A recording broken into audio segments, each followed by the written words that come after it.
versus 25 billion naira grants, loans to SMEs, independent corrupt practices, and other related offences. Commission urges National Assembly to pass whistleblower protection bill.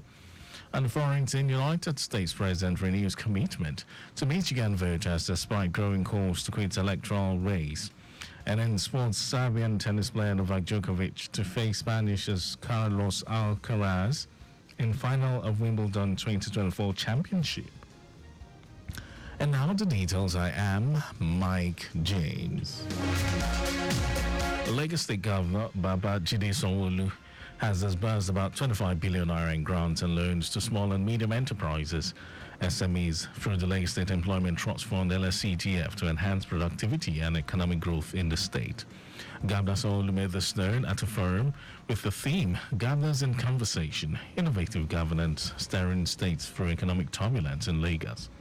The governor, who was represented by the Deputy Governor Bafemi Hamzat, revealed that the grants and loans have helped to empower entrepreneurs to flourish in doing their businesses and stimulate the economy. According to Governor Sanwo-Olu, the Lagos State Employment Trust Fund over the past 6 years has given out close to 25 billion naira in terms of grants and assisting people with loans. In this case, single-digit loans were offered to them to sustain and train them on how to manage their businesses. Sanwo-Olu also informed that his administration is creating the largest food hub in Imota, which will allow the state to aggregate what comes into Lagos and also aid proper food storage and food security. Chairman of the Lagos State Environmental and Special Offences Task Force, Adetayo Akerele, has promised to ensure effective collaboration between his office and operatives of the Lagos State Neighborhood Safety Agency, LNSA. Akerele made this known during his recent visit to the LNSA headquarters at Bolade, Oshodi, noting that he wants the task force to work with the agency as a team towards improving security and enhancing service delivery in Lagos. He described the task force as the backbone of the Lagos State security architecture that provides armed support to the unarmed law enforcement agencies operating across the state. Akerele applauded the Lagos State government for ensuring that all the security agencies are located in a multi-agency complex at Bolade Oshodi for an effective synergy.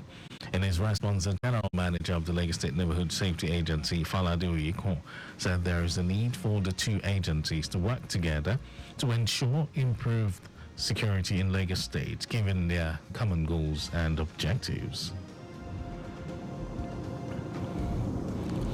The Inspector General of Police, Kayode Egbetoku, has ordered the enforcement of the digitalized Central Motor Registry beginning from July 29, 2024.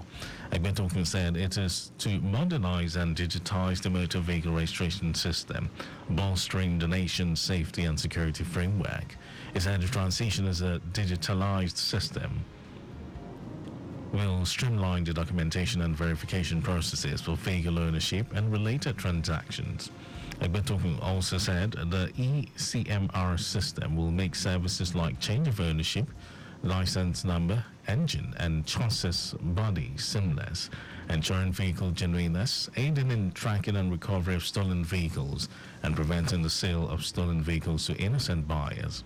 The electronic CMR is an advanced real-time repository of motor vehicle data designed to support police investigations and operational activities and combat vehicle-related crimes, including terrorism, banditry, kidnapping, and armed robbery.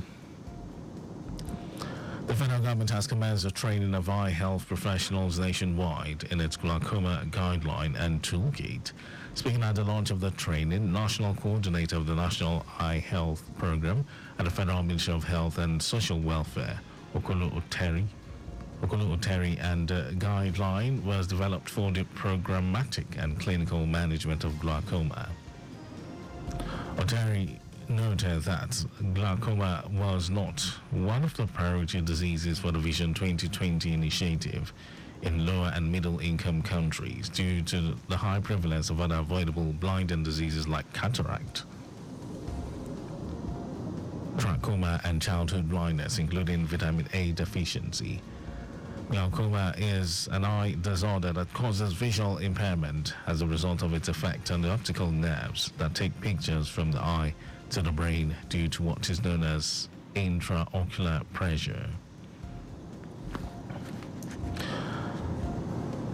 And now to the rest of the stories. The chairman of the Independent Corrupt Practices and Other Related Offences Commission, Musa Ali, has called on the National Assembly to pass the Whistleblower Protection Bill to bolster the fight against corruption in the country.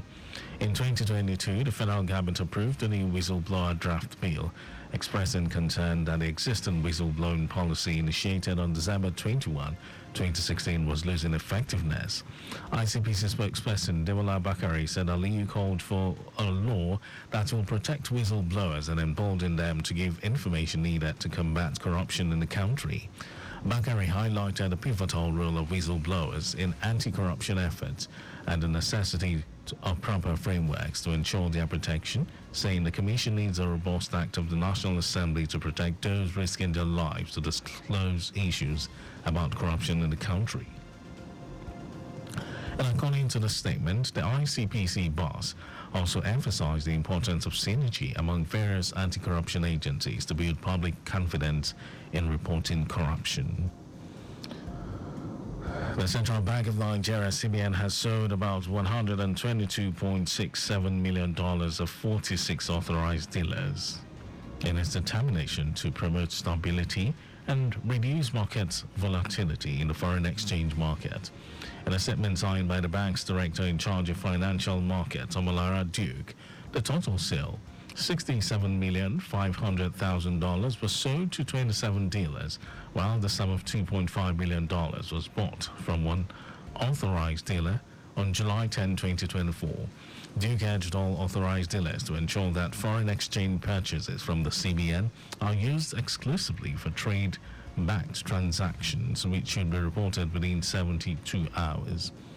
And while reiterating that the CBN supplies foreign exchange to the foreign exchange market to improve liquidity through forex spot sales to authorized dealers using two-way codes, it assured that the bank will continue to ensure stability in the forex market.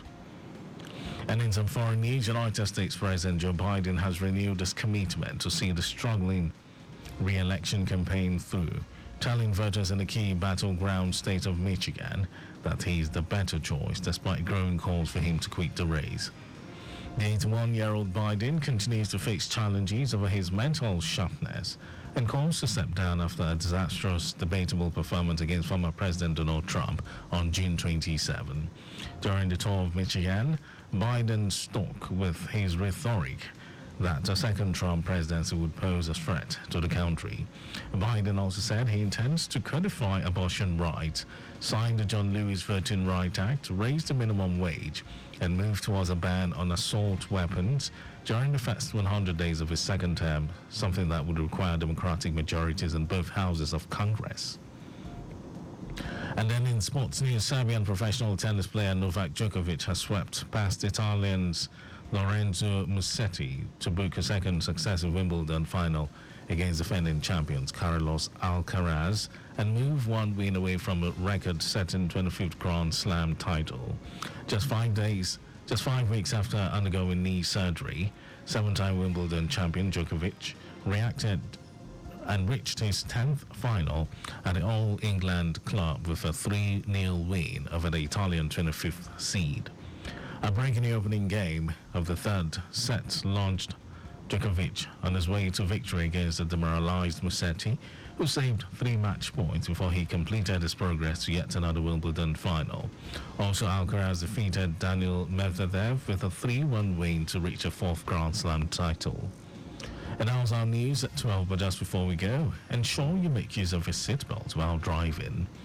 You can follow us and like all our various social media platforms: X Traffic Radio 961, Facebook Lagos Traffic Radio 96.1 FM, Instagram Lagos Traffic Radio 961. Subscribe and watch our news and programs live on YouTube, Traffic Radio 961. You can visit our website www.trafficradio961.ng.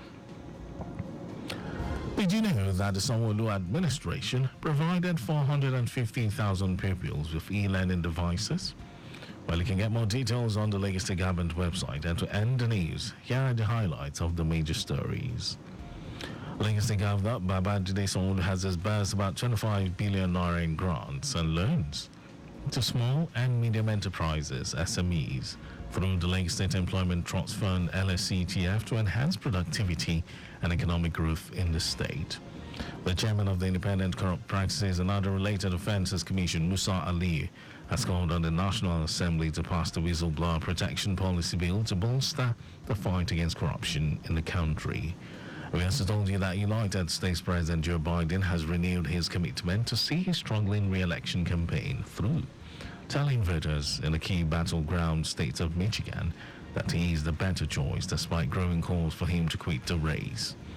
And then in sports, Serbian professional tennis player Novak Djokovic has swept past Italian's Lorenzo Musetti to book a second successive Wimbledon final against defending champions Carlos Alcaraz and move one win away from a record-setting 25th Grand Slam title. And for contact with the newsroom, send a message to info@trafficradio961.ng. That ends the news broadcast. It was compiled by Zainab Adebeshi. Lagos, thank you for listening. My name is Mike James. Good afternoon.